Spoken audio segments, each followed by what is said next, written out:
Okay, so this example is going to start with the file that we finished with on February 24th. So we're right here in Learning Suite. Download that Managing Workbooks W16. And what we're doing today is we are manipulating charts. So we'll be automatically creating charts through VBA. It's really kind of powerful. It turns out making charts is a hassle. And it's a pretty common thing to say, I've got the data in for this month. I've got to build the set of charts that we're going to use this for. And it might even be that, I've got to build the charts and I got to make the boss's PowerPoint presentation with the charts. Or you got to make your PowerPoint presentation with the charts. And so, maybe by the end of this semester, we'll see how to actually push these charts like into a PowerPoint presentation. But today we're just focusing on building the charts automatically. So I've got that file somewhere. I've got it open here. And you'll remember this one, right? So this is the one where, I'll delete these off, that if I choose, why don't we bring on some counties that we're familiar with? I'll bring in Salt Lake County. I can pick the county, show the data, and it shows me the census data that, from whenever I downloaded this data. Let's take in Utah County as well. Okay, and let's bring in, who else is kind of a larger county? I guess Davis. Is Davis County pretty big? Davis County is not one of these tiny counties anyway. And let's see. Well, I guess I want 4. Maybe Weber County, be another one. Weber County.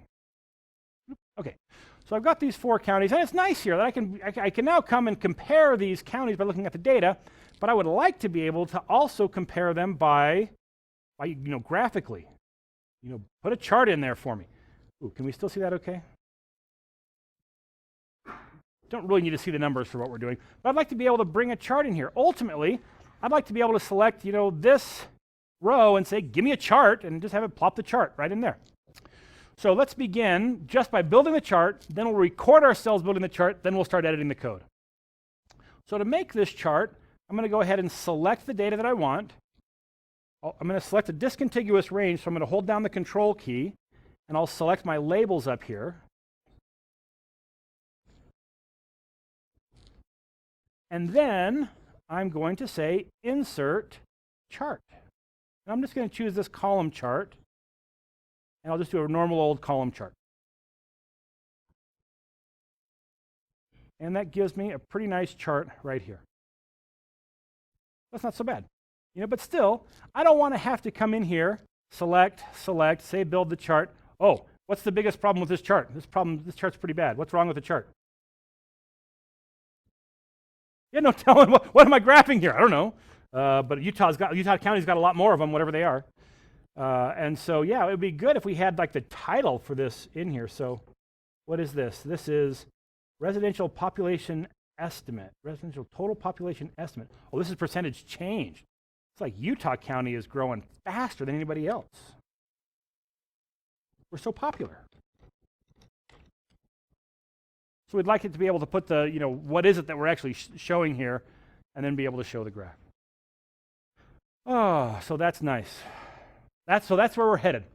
We want that to happen. And in fact, we want that, if I make another one, I want it to show up right below this one. Don't put it right on top of it. Let's make the first one show right up here, the next one to show below, the next one below it, and so forth. And so let's go ahead and get ourselves recording a macro to be able to do that. So I'll do that one more time. I'll hit my record macro button. By the way, I'm not sure we ever talked about this, but there's a record macro button right there. And it's always there, so you can just click on that. I'm going to call this make chart. Maybe I'll put a shortcut key on it of Control plus Shift plus C. So I'll put a capital C in there, Control Shift C, and I'm recording. So I'll highlight the data that I'm interested in. Total females percent. That'll be pretty boring because it's going to be the same for everybody. I don't know. This one. I don't know what this one is. This is old folks. Resident population over 65 years of age. So I'm recording myself making this chart. I will insert a chart. And I'll bring that one in. I'm not going to record myself putting the title on that because when you record changing the title, it records this huge block. It says the font is this, and the position is this, and the size is this. So it's all kinds of other stuff. I'll just show you how to put the title on by yourself. And so we'll stop recording. Don't want to get too much code in there. Oh, so it looks like Weber County's got a lot more old folks than Utah County, at least in terms of percentage of the population. All right. Are we ready to take a look at the code? I don't know why not. Except on my other screen, I still have that brain teaser going on, and it's kind of catching my eye. Let me turn that off. Okay. All right, Alt F11. And let's take a look. Oh, you know what? I've reinstalled Excel since we last met. I might be able to change my font size now. Options, editor format, scope to 14. Okay. All right, so I think this would have been recorded into module 4. So here's our make chart. We've got these great comments, the only one of which is really meaningful, and that's the keyboard shortcut. I'll get rid of the others. So this is what we do. Hey, before we dive into this, we're going to need to be able to know, ultimately, we're going to have to be able to tell, are there any charts on this sheet? Because if there are charts on this sheet, if there are no charts on this sheet, I want to place the chart right here.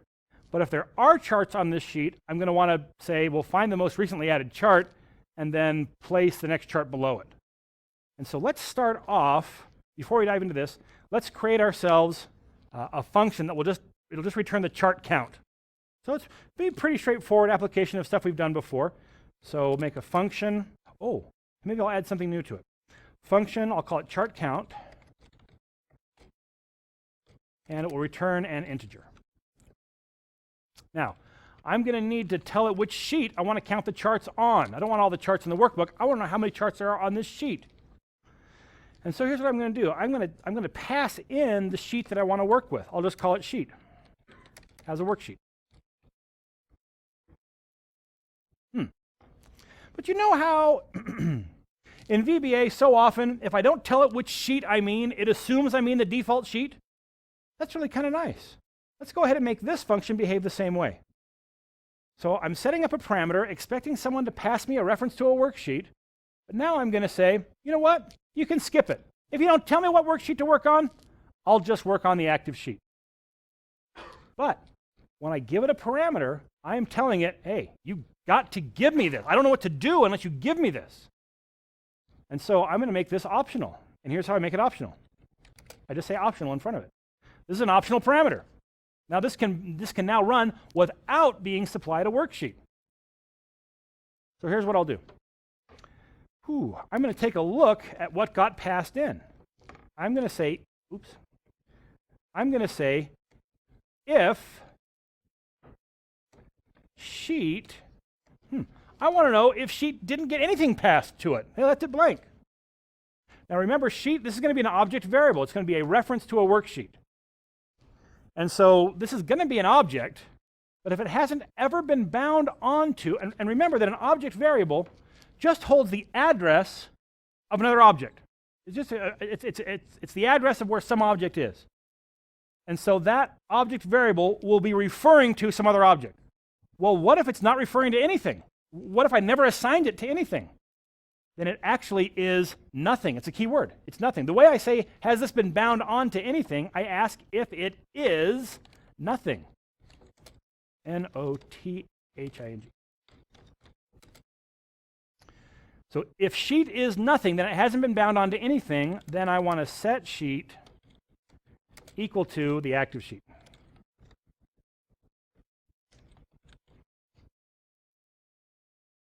So if the sheet hasn't been bound onto anything, we're going to bind it onto the active sheet. If it's been bound onto something, great. I won't hit this line, and we'll just leave it bound to whatever it's bound to. Did you just say if sheet?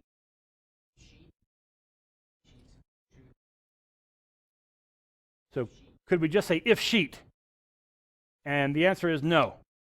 So everything I put between the if and the then has to evaluate to true or false, and sheet by itself it's not going to hold true or false. It's going to hold an address to another location in memory.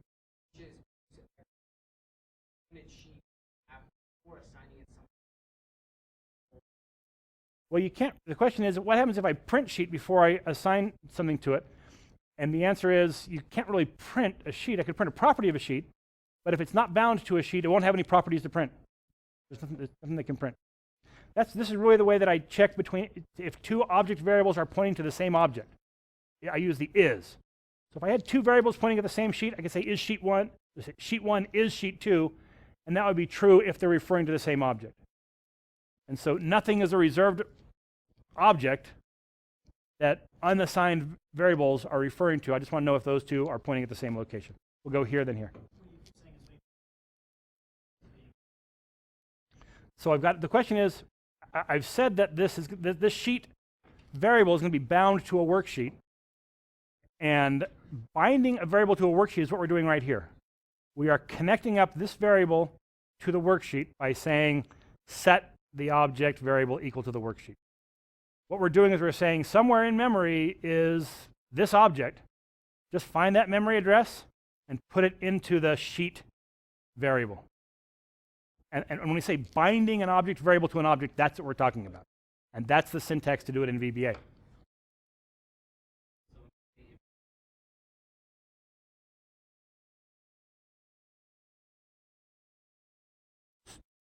Yeah, so the question is, what do we mean by here, sheet is nothing? And the answer is, this means, so when I have an object variable that hasn't been connected up to an object yet, it is bound, by default, it's bound to an object called nothing. And so it really does have an object, it really does have an address in it. It has an address to this special object called nothing. And so I'm asking, is my sheet variable pointing to the nothing object? And so if it was pointing to a completely blank sheet, this wouldn't be true. That's pointing to a sheet with nothing on it. It doesn't have anything on it. So yeah, nothing is kind of a weird word. It's something, it's an object, but it's an object that is specifically reserved just for saying, does this object refer to, has it been set to something else yet? Okay. Is nothing is only for objects is the question, and the answer is yes. Is nothing, it's only used for to say this object variable is not referring to any other object. Just like every variable gets a default value. Integer variables get 0, string variables get a 0-length string. Object variables get the address of the nothing object written into them when they're created. Okay.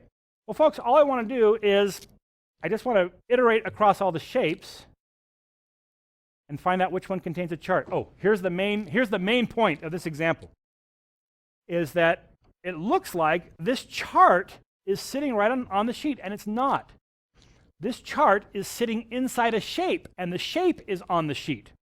This button is a shape, this button is a shape, the combo box is a shape. The chart isn't a shape, the chart is in a shape. And so if I want to ask how many charts there are on a worksheet, I've got to look at all the shapes and ask, is there a chart in that shape? Is there a chart in that shape? Is there a chart in that shape? And so I'm going to set that up right now. Let me dim SHP as a shape object. And I will say for each SHP in sheet.shapes. Remember, sheet is going to be either the sheet that was passed in, or if no sheet was passed in, it'll be the active sheet.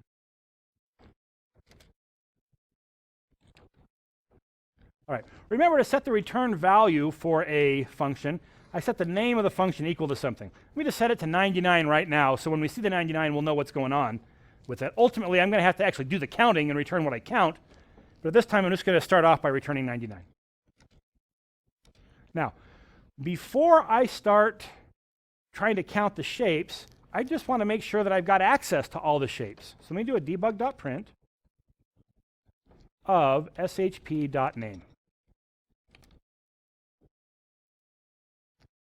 And so this should just print the names of the shapes that are on the active sheet. This is my active sheet, so there should be one. This is 1, 2, 3, 4, 5. I should have 5 different names showing up here. So I'm going to print chart count. I'm not going to pass it any sheet. Now, I'm telling it to print chart count. What's chart count going to return? It's going to return 99. So I'm going to see the 99, but before we actually get to that 99, it should print off the names of those 5 objects. And here they are, drop down 1, button, button, chart, chart, and then it printed the 99. All right, so I've got access to those. Now I just have to ask each one of those shapes, do you have a chart in you? Super TA. We have Super TA substitute. Super TA is working on some app competition that he's got to turn in an app tomorrow for, so he's off doing that. Okay, so instead of printing these off, I'm just going to say, hey, oh, let's do one more thing. One more print before we get rid of that. So it turns out that shapes, any shape can contain a chart. So our shape has a property called hasChart. It's just Boolean property, yes or no. And when we print it, it's going to print either 1 or 0. Actually, to print 0 or -1. But we should be able to see which of these have charts in them. That way. Delete. So it says drop down 1, does it have a chart? False. Button 2 has chart, false. Button 3 has chart, false. Chart 1 has chart? True, yeah, that has a chart. So we can use hasChart to be able to tell me does it have a chart in it or not. You might be tempted just to look at the name and say, well, if it starts with chart, it must have it. But it turns out I can change the name all I want with that. User probably wouldn't think to change the name, so you might get by with it, but we really should say, does the thing have a chart in it? And so that's what we'll do. We just need to be able to set up a variable now that will do the counting. Dim the count as an integer.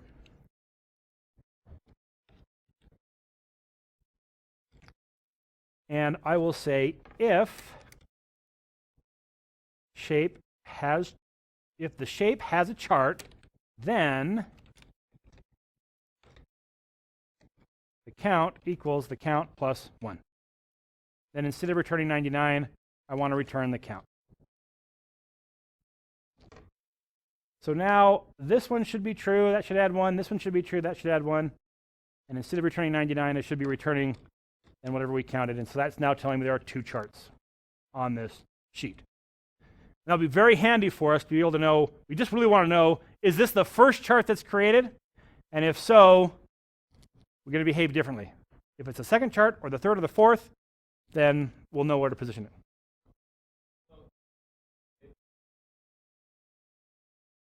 So the question is, so I don't have, why don't I have to say if shape has chart equals true, then this would work as well. I think if shape has chart equals true, T-R-U-E. Oh, thank you. So it turns out that all I have to do is get a value of true or false between the if and the then. As long as whatever I have in there is either true or false, I'm in good shape. hasChart is itself a Boolean variable. So the way this gets evaluated, the way I have it written now, is it gets to right here and it says shape has chart. That's either true or false. If it's false, then this whole thing says false equals true, which is false. And so we wouldn't hit the counter. I get to the line where it's true, and this says shape has chart true. And then it says true equals true, which is true. And so I'm trying to get, I just have to have a true or false value between the whole thing.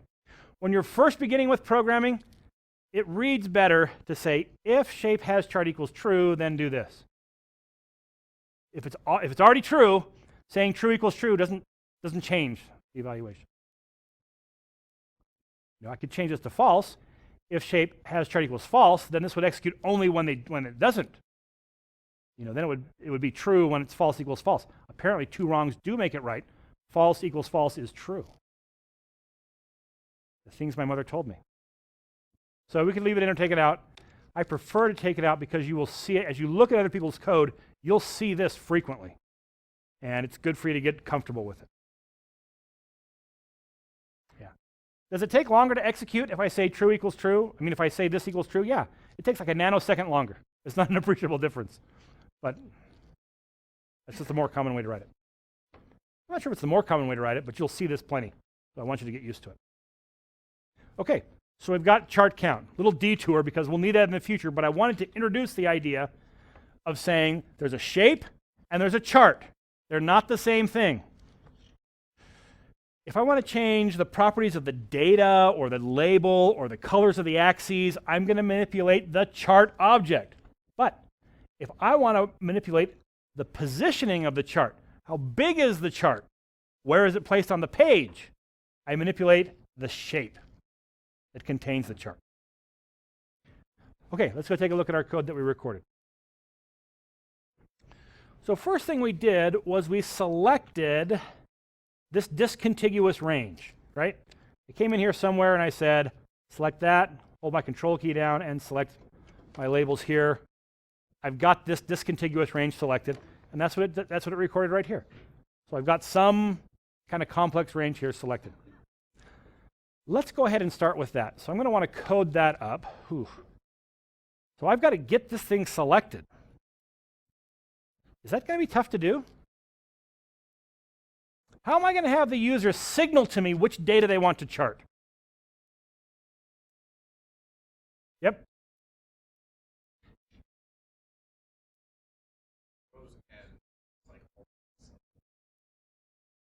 Okay, so what you're saying is we're going to assume we're going to chart all the data. So we want the rows from row 2 or the columns from column 2 until we run out of data. Good. How do we know which row we want to plot? How's the user going to tell us which row? Yeah. I mean, do something as code that the four titles are applied, so that row. Aha. Here's what you're saying. I don't care what row they're on, we got to select this part. And then, whatever row they're on, we also have to select this part, if that's the row that they're on. Good. Okay, let's do that. So to do that, we're going to have to keep track of two things. One, we got to know the row they're on. And two, we got to know the column where the data ends. And so let's go ahead and get those two things figured out. So we'll declare a couple of variables here. Dim row as an integer. Dim column as an integer. And now let's go figure those out. The row is easy.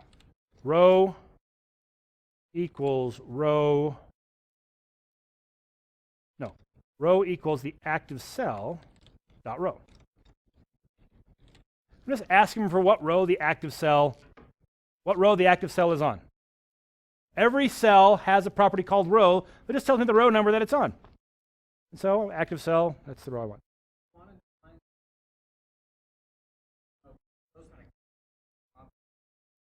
Oh, so here's the question. Gosh, we've got a property here called row. You feel bad about making a variable with the same name? And the answer is, I don't feel bad about it. And the reason is, there are so many properties. I can't possibly hope to avoid them all. Now, you might be saying, yeah, but this one, you're actually using the property here. It might be a little confusing. Yeah, it might be. You could call it R. You could call it the row, my row, cell row, R. You could call it row, your boat, whatever you want. So, but no, I don't feel uncomfortable. I used to. Truth is, I used to feel uncomfortable because I'm not sure. Maybe row means something else. It doesn't. It's not a part of the language. It's just a property of an object, and it's okay to make variables that have the same name as properties of objects that you're using. All right. Let's set up the column. Column's a little tougher. How am I going to figure out the column that I need? Any thoughts?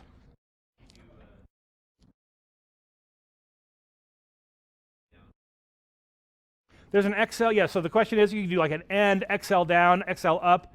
There's not an XL right, there's an XL2 right, or an XL2 left. I don't know why they did that, but that's what they did. So here's what we're going to do. We know, I'm not quite sure what happens if we choose like the state of Utah. Does it leave this blank? I don't remember. But there's every unit is going to have, for sure, going to have an ANSI code. So why don't we do this? Why don't we just come here to row number 3, and let's come all the way to the end. Last column, and then just do an end XL2 left, and that will take us to the last data that are in that column. So the problem is, I just want to teach you, you know what? We're charting this. The chances of us trying to chart only one value doesn't make sense. So if I start, but the problem is if I start on this cell, and there's nothing to the right of it. I mean, imagine that these cells were gone. Control minus. And I was right here, and I hit Control right arrow, it would go all the way to the end. So I want to avoid that. And so I'm going to start way out here and then come over to it. In this case, I'm probably going to have at least 2 there to chart anyway, so it's probably not a big deal. But it's just a little trick that you're better off, if you're trying to find the last data, you're better off going to the very end and moving back to it than to start where your data is and move. We'll get there. Yeah, I got there just by hitting end right arrow. And I'll show you how to do it in code. So here's what I want to do. I want to know the column of a particular cell. So cells. Ooh, you know what? We haven't said which sheet we want to have active yet. So let me go ahead and make sure we've got the right active sheet. So this sheet is called comparison. So let's just say sheets comparison dot activate.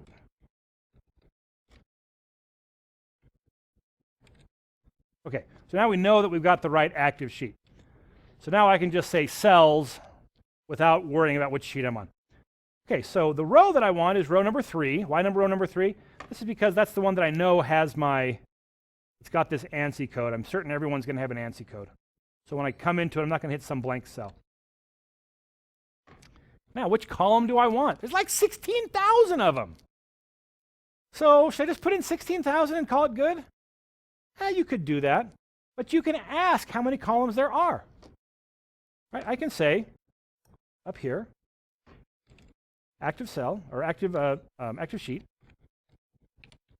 dot columns dot count. It tells me 16,384. In fact, if I don't say the active sheet, it assumes I'm in the active sheet.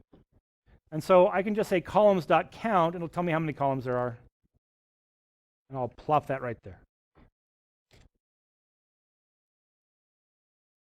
That's going to get me the cell, the column, row 3, the column all the way at the end of the worksheet. Now, I'm just going to say end XL2 left. And that'll bring me back until I bump into some data. And I want to know the column of that. I'm going to go ahead and just run right to there and see what row and column equals. So I'll be right here. I'm on row number 13. I'm going to run this, and hopefully row and column are going to be 13 and 5. Yeah. So I've got those now set up as 13 and 5. So now I'm ready. I've got the information that I need to be able to figure out the data that I've got to get selected. There's a couple ways we could do it. I could use that information to build a string just like we have here. That wouldn't be too bad. Yeah, it would be, because getting up to A through Z for my columns is not a problem that way. But if I got to go to column AA, it's going to get ugly. So instead, why don't we do it this way? I'm going to declare a few ranges here. Let me dim a thing called label range as a range. I'm going to dim data range as a range. And I'll dim chart range as a range. I actually could get by with just one of these, but I want to kind of build it up so you see the steps that I'm going through here. Okay, now that I've got my row and my column identified, I'm going to go ahead and start building this. I'm going to begin just with what it takes to get this range. This is going to be my label range. Now, label range, it starts easy. It always starts in B2, row 1, column 2. So set label range. I'm binding the object variable onto the object, keyword set. Set label range equal to, now I'm going to use, to be able to do a 2-dimensional range, multi-cell range, there's several ways I can get there. This way I'm going to say, give me the upper left-hand corner of the range and the bottom right-hand corner of the range. So I say range, and I give it 2 arguments. I give it a cell and another cell. So the first cell I'm going to put here is just going to be cells row number 1, column 2, That's this one right here, row 1, column 2. And then I want to end on row 2, column what?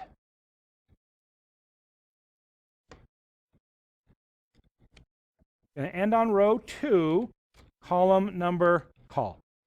Yep. So in this case, it'll be column number 5. That should be my label range. Let me go ahead and run that line. Just drag my current position indicator back to that line, run it. And I should be able to see that my, let's see what the address of my label range is. label range.address. E1 to E2. It's exactly what I wanted it to be. I think. E1 to B2. The question is, what does dot call this one right here? So just like dot row is going to tell us what row the cell that I'm referring to is on, dot column tells us which column the cell I'm referring to is on. Okay, well that was easy. Well, it wasn't terribly easy, but it's kind of new. I'll do something similar here. So instead of label range, I'm going to have data range.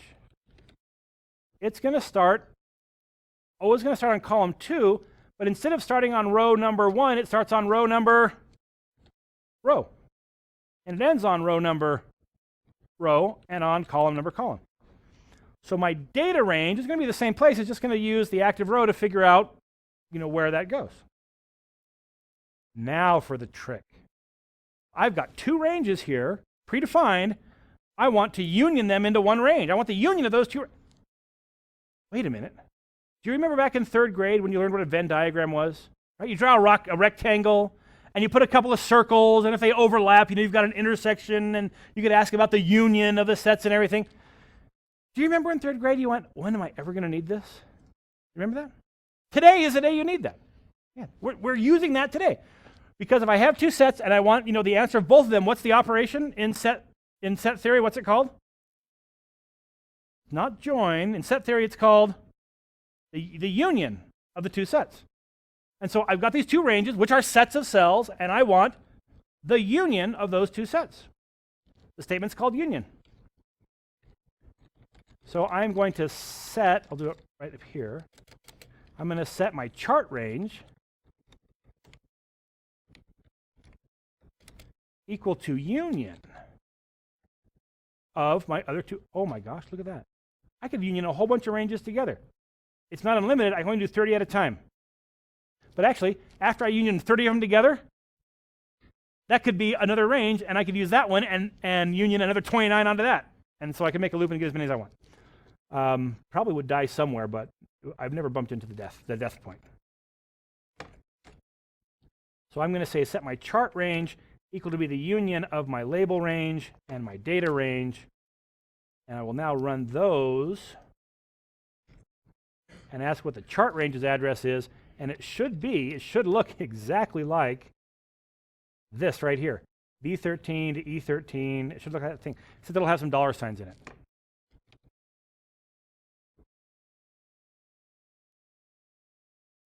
There it is. B1 to E2, B13 to E13. Just what we had there.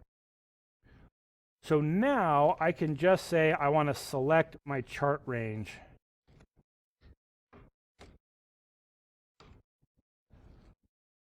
And I've now figured out what range I want to work with based on how the sheet was configured and where the active cell was. Questions? So being able to union ranges together is pretty good. Yep. A TA, super TA to the rescue. All right.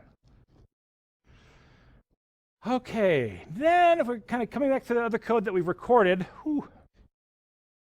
B1.activate. You really think we need to activate that? We do have to have the data selected that we want to have selected to be able to build the chart. But do you think we got to activate cell B1? Nah. I mean, that's just the way the recorder works. I activate something in the process of doing something else. It's going to record the activate. Don't need it. I'll delete it. Now, here's where we create the chart. Active sheet dot shapes dot add chart. So we're calling a method, add chart. We're specifying the chart type and the style of the chart. I'm not sure what chart type 201 means, but it must be something to do with column chart. Now, I'm calling an add method of a shapes collection. What do you think it's going to make? Remember, charts and shapes. What's it? It's called add chart, but it's part of the shape collection. Which of those two objects is it going to create? Is it going to create the shape, or is it going to create a chart? That is not incorrect. Both is more correct. Yeah, it's going to create a shape. It's going to put a chart in it. But then, this syntax looks a little bit weird to me. I'm calling a method here, and then after that method, I'm calling another method. Wait a minute. Do methods have methods? Ooh, that would be a good question for the quiz, for the midterm exam. Do methods have methods? Yeah, so answer my question. Do methods have methods?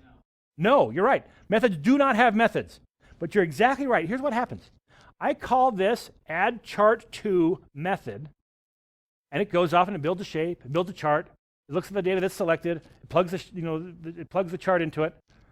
And then when it's all done with that, it returns a reference to the shape that was collected, that was created. And so everything right up to here is going to evaluate to a shape. And then it'll be an object, a shape object. And we will then call the select method of that object. Got it?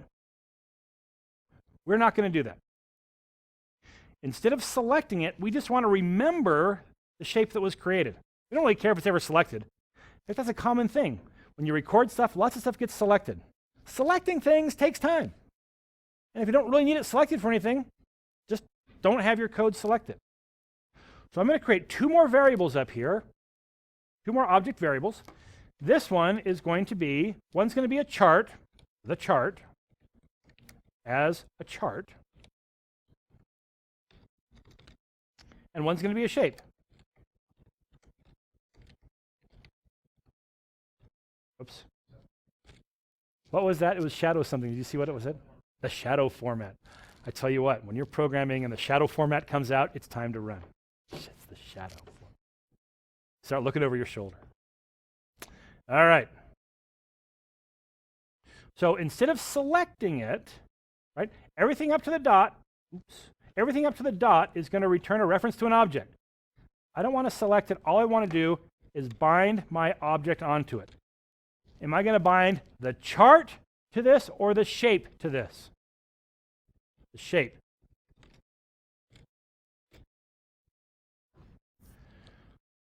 Remember, if I want to control the positioning of the chart, I'm going to use the shape that contains the chart. If I'm going to control something about the way the chart's configured, like the data that are in it, I'm going to use the chart object. So at this point, I will have used the add chart to method to create a chart. It will return a reference to the sheet that contains to the shape that contains the chart, and I will hold the reference to that object right here. Oops, I do. Set. Thank you. Thank you very much. Anytime I bind an object onto a variable, I got to say set. Anytime I bind an object variable onto an object, I've got to say set. All right. Now at this point, I want to get the reference to the chart object that's in the shape. Set the chart equal to the shape dot. Any thoughts on what it might be called? Chart. Every shape has a chart property. Only those shapes that actually have charts in them is that chart property connected onto a chart. What do you suppose, if I've got a shape and there's no chart property, it doesn't have a chart in it, what do you think its chart property is connected up to?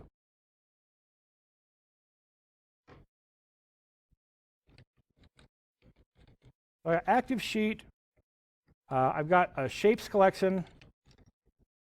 The first three shapes on that sheet aren't charts, it's a button and a combo box. So shapes number 2 dot chart dot name or something, I don't know. Chart. I'm going to ask, is it bound onto that nothing object? Is nothing. Chart. Active sheet. Oh, yeah. What did that say? Runtime error. The member can only be, the member can only be accessed for a chart object. So turns out there's no chart object there. So in fact, if I wanted to test that, what would I ask? Yeah, it has chart. So 0, false, doesn't have a chart. So the property's there, but it can't even be accessed unless it has a chart. That's interesting. I didn't know that. Okay. So chart range.select. Okay, so at this point, I'm going to execute these 2 lines.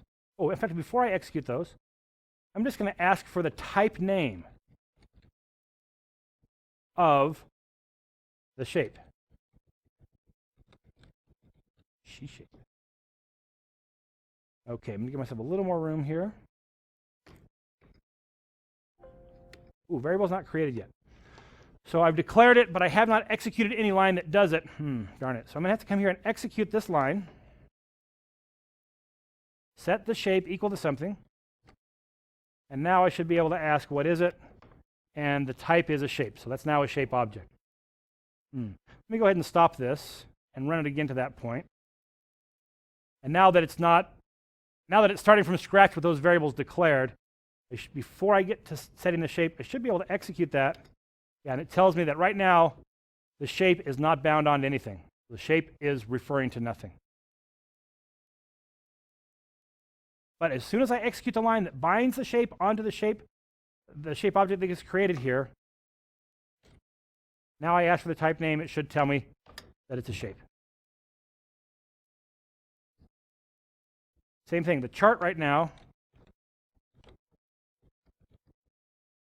nothing. Execute the line that binds the chart variable up to the chart that's contained in the shape.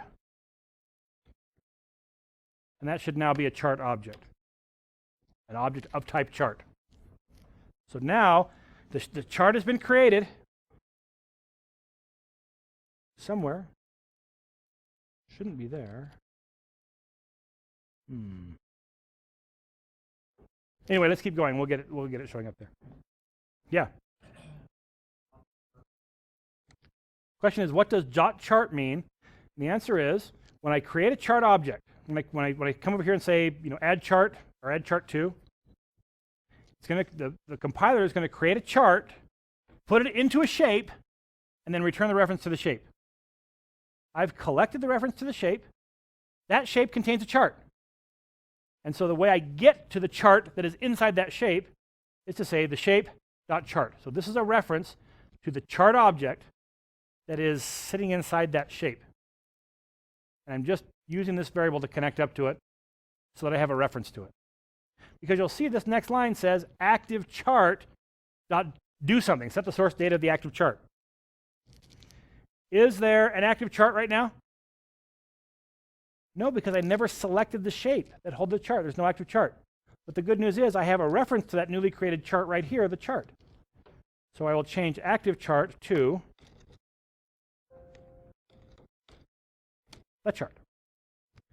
And instead of the data range being this long string, instead it's going to be chart range. Right? I built up that chart range to be able to have that range that held the chart, the data for the chart.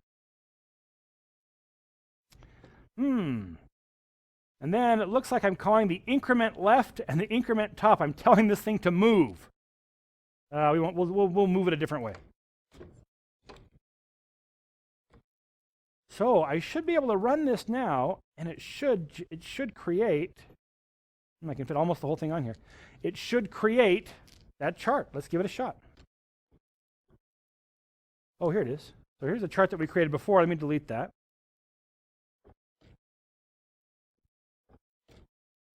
I'll select the data that I want. How about this? Estimate of percentage of 18-year-olds, children less than 18. Who do you think is going to win on this one? We got Utah County, Davis County, Weber County, and Salt Lake County.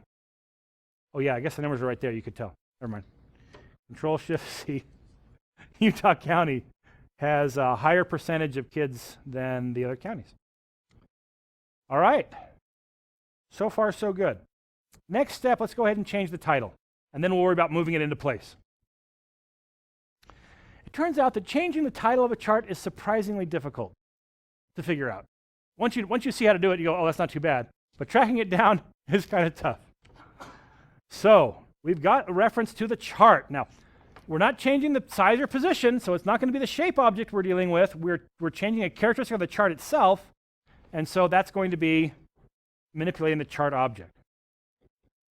So the chart. Dot. Okay, what's the property for the title of the chart? I don't know. Maybe it's down here by title somewhere. No, there's only one property that starts with T. It's tab. Any thoughts? What could it be? How do you get to the title? Maybe it's a name. It's not the name. I'm not even sure it has it. Does the chart have a name? I'm not even sure the chart has a name. Looks like it did, though. Chart name. There's a name, but that's not the title. Chart title. Who named the title chart title? I don't know. That's what it's called. So chart title. There you go. That's the property that you've got to get to set the chart title.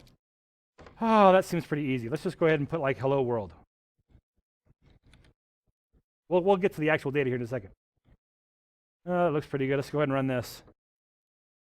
Object doesn't support this property or method. What do you mean? I just looked it up and did I spell it wrong? No, because I picked it off the list. It's got to be spelled right.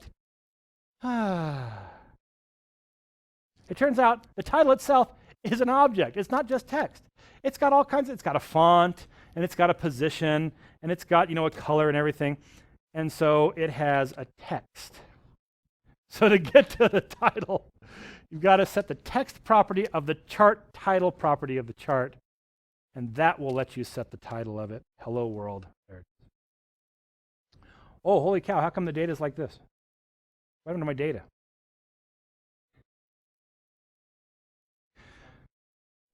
Yeah. The reason is that whenever when I selected the data to build the chart, the active cell ended up being right up here somewhere. And so with my active cell up here, when I create a chart, there's no data to actually chart. It creates the union of this row and this range, which is the same as just that range. There's no data to plot. And so why don't we do this? How about as soon as we build that chart, let's go ahead and activate our data range. Or let's select that data range. So now let me go ahead and delete these. And so now I'll go ahead and chart this data here. Control-Shift-C is my hotkey. And now it's building it. It's putting hello world in my title. And you'll see that it's leaving me off with this activated. So if I hit it again for whatever reason, at least I'm going to get that was Control-Shift-S. At least I'm going to get charts with real data. I've got plenty of charts now. More than I need. Let's start deleting.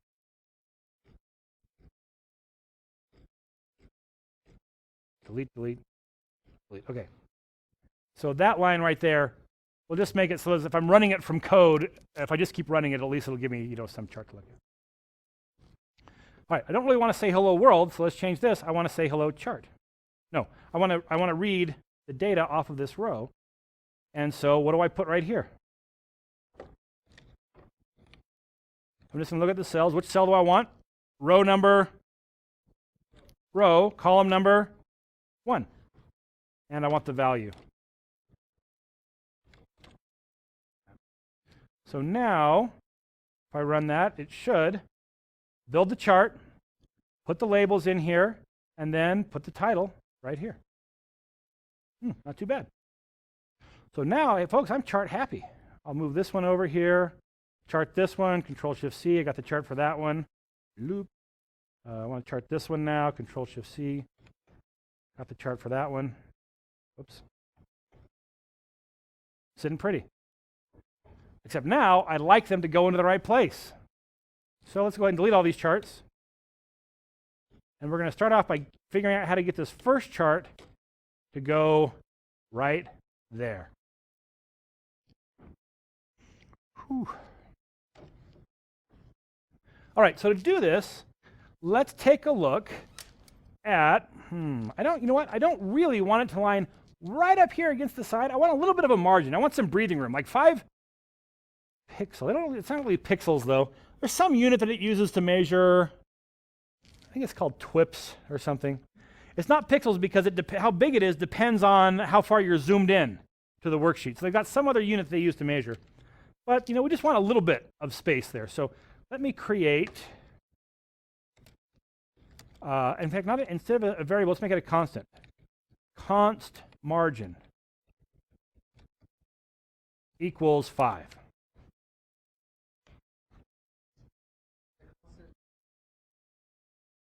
Yeah, so the constant is exactly like a variable, except once you give it a value, you can't change it. And you don't give it the value at runtime, you give it the value at design time. So here I say this is going to equal 5. That's always going to be 5. So now, where are we? Let's write the code that finds out, is this the only chart on the page? Because we've just created this chart, and if it's the only one, we're going to put it right up there, just to the right of the data. If there's another one, we're going to figure out where to put it in relation to that other chart. So how can we ask, is this the only chart? Shapes.count won't do it because that's the number of shapes. Shapes.chart.count isn't valid syntax because that would mean there's a chart property of the shapes collection, and there's not.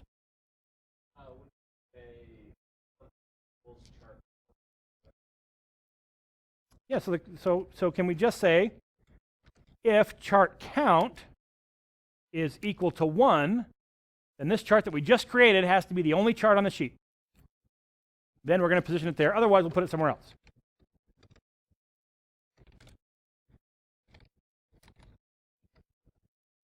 All right, so at this point, if there's only one chart, we know exactly where to put it. All right, if I want to set the left property of the chart, I want to move that chart over, which object am I going to manipulate? The shape. And there's a property called left. The shape.left equals, Now here's the trick. I don't know which column to put it in. It's got to go in, where does it have to go? Yeah, I want to go in the next empty one. How am I going to refer to the next empty column? Yeah, I've already figured out which column this is. And so column plus 1 will give me this one right here. So I'm going to say the left property of that is equal to cells. Doesn't matter which row I choose, row 1. Column number, col plus 1. And it turns out every cell has a left property. And that would put it right on the very left, right where that cell is, the left of that cell is. And I'm going to want to add on a little margin. So my constant margin will get it so it's not quite squished up against the data. It'll be over just a bit. 5 TWIPS.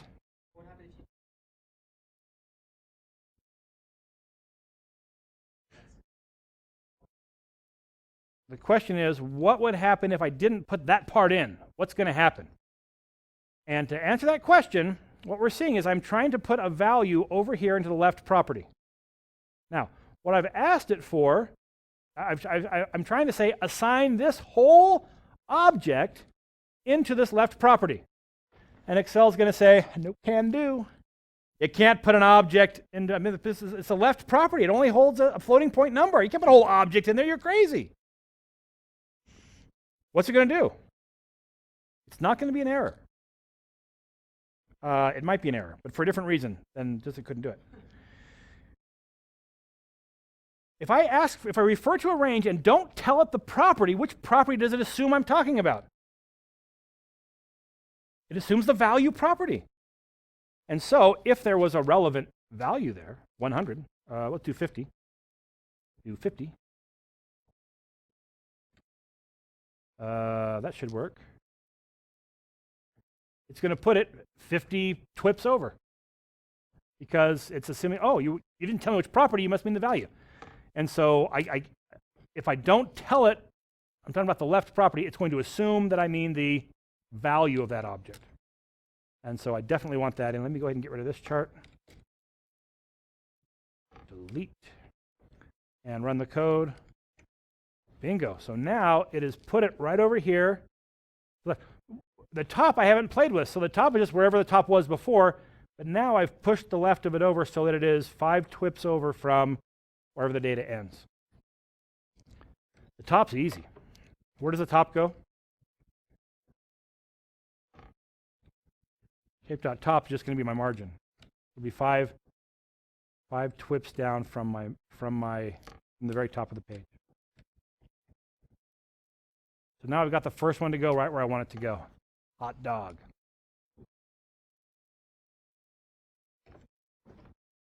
How we doing, folks? Okay. Next step's a little bit harder. Now we're saying, so we've already written this code, hey, if there's only one there, it's the one we just created, just place it. What if it's not the only one there? There's another chart out there. What are we going to do?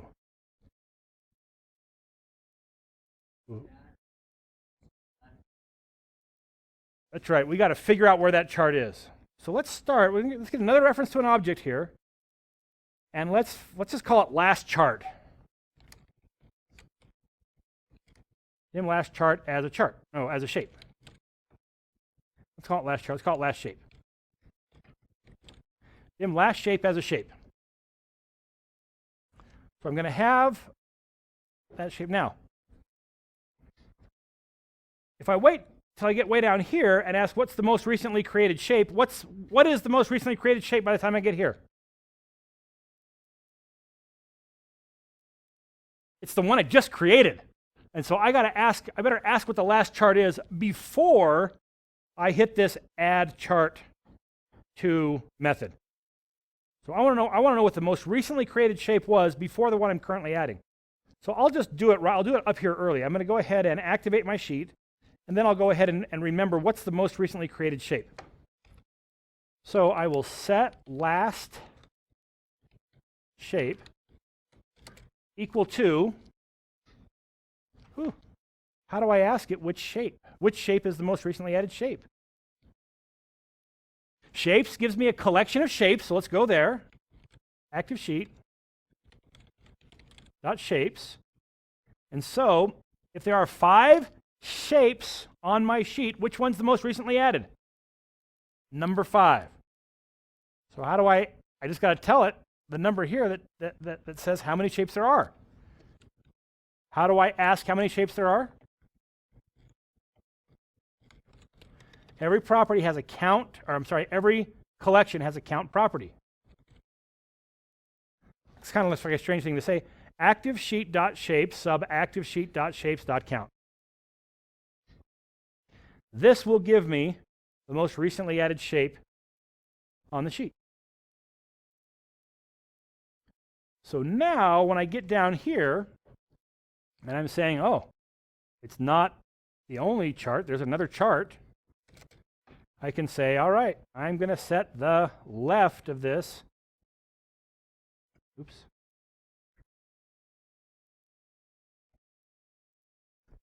equal to my last shape's left.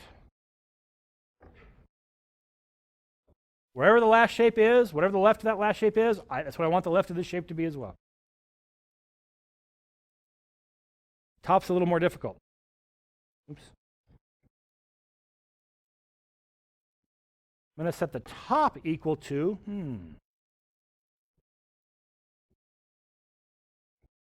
last shape.top. What would that do? If I said set the top of my new shape to my last shape's top. I'm just going to put it, the left is the same, the top is the same, boom, it's right on top of it, completely covering it. It's going to be, unless I've changed the size of that shape, it's going to be exactly the same size, same left, same top, it's going to cover it. So I can't set it to the top, so what should I do instead? The bottom, that'd be great if there's a bottom property, there's not. No bottom property. Yes, find the top, and then add on to that the last shape's height, and then add on to that my margin. So that way they won't butt right up to each other, there'll be a little bit of space between them. And that should, that's it, I think. Make the left go where it wants, make the top go to where the top plus the height, a little margin. That should allow me to put charts right on down as I go. Let's do another little trick here. I'm not sure I really would do this, to actually highlight the next. Here's where I'm selecting my data range after creating the chart. Let me just offset that. I'll offset it one row. So now, when I create the chart, it's going to select the next data down. That'll just make it really easy. I'll delete this one. I'm going to zoom way out. Control-Shift-C. And we're now just bringing the next chart in and the next chart in. We could go and make a lot of charts. Problem with making all these charts, I got to delete them all. Go ahead, there's a question.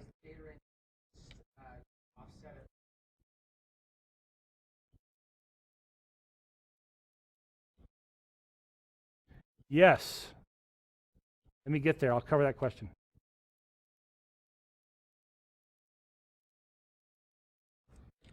Too many charts. The question is, man, you created this thing up there. How does this data range stick around? Because after all, it's a locally declared variable. Data range. This thing should get blown away at the end of this subprocedure when the subprocedure is written, right? When the subprocedure ends. Every variable that I declare in here is released back into the wild when I get to my end sub. How does it stick around from the last one? And the answer is it doesn't. So what's happening is that I am building my data. Every time I hit this, I'm building my data range based on the row of the active cell. And so by the time I get to here, I've just barely created it just before I made the chart. And now I'm just saying whatever that data range was, refer to the next range down and activate it. So if I knew I was going to have to create charts for all of these, that's a pretty good way to do it. Because then I could just run it, and it would create the charts. If it's more like, I'm going to pick another one, and highlight it, I probably would not offset this. So it would leave highlighted the data that was built for the most recent chart. But now here's the great thing. Because I'm looking for the position of that next chart, I go even smaller. I can add on a few more of these. Then I say, you know what, that's enough. I want more charts, but I don't want them to keep going down. Watch this. Control-Shift-C, wait, one more. This one, no, I'm going to move this one. Let's put this one here. It's kind of hard to move when it's this small. Hold on a second. Ooh.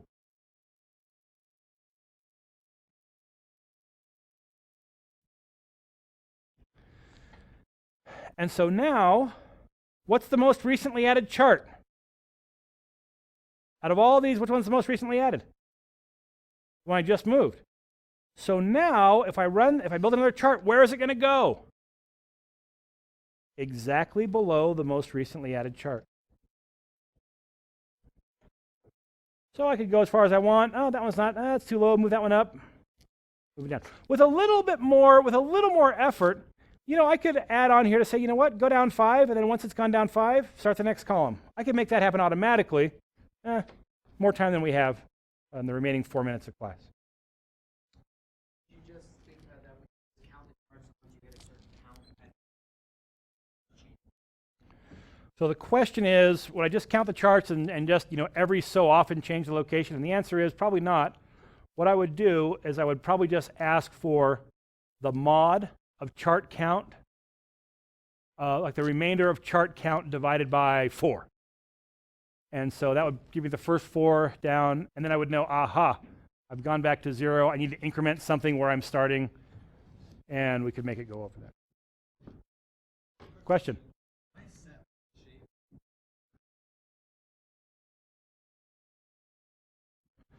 Oh yeah, this would fail if you don't have any shapes. That's correct. But you should have some shapes because you've got these.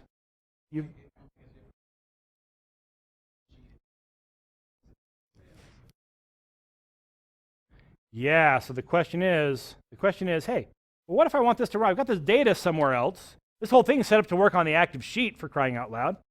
What if I've got another sheet that has the same structure but doesn't have these objects?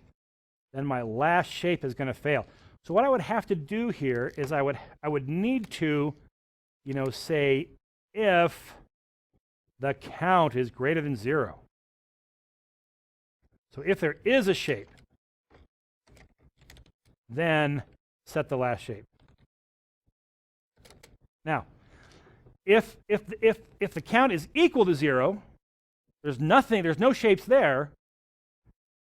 The question is, am I going to bump in? I might be counting on my last shape to be set, but I think we're okay here because the only place I get to last shape is right down here, and the only time I would get into this code is if chart. Let's see, no, if chart count is 1.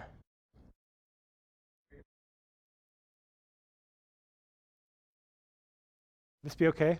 Yeah, that's right. If it's 1, I'm going to hit this code right here. And so before I can hit this, chart count's got to be greater than 1, which means on this time through the loop, that chart that made the new chart more than 1 will already be there. So I think this will be okay. Did that work for you? That fixed the problem? So this is just to cover the problem if I've got a sheet with no shapes on it. Nice. Folks, that's pretty much this example. We got like 2 more minutes. Is there any other questions or something else you'd like to see? I might be able to make it dance.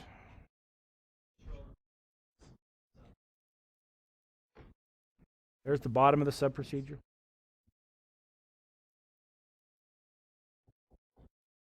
All right, that concludes our example.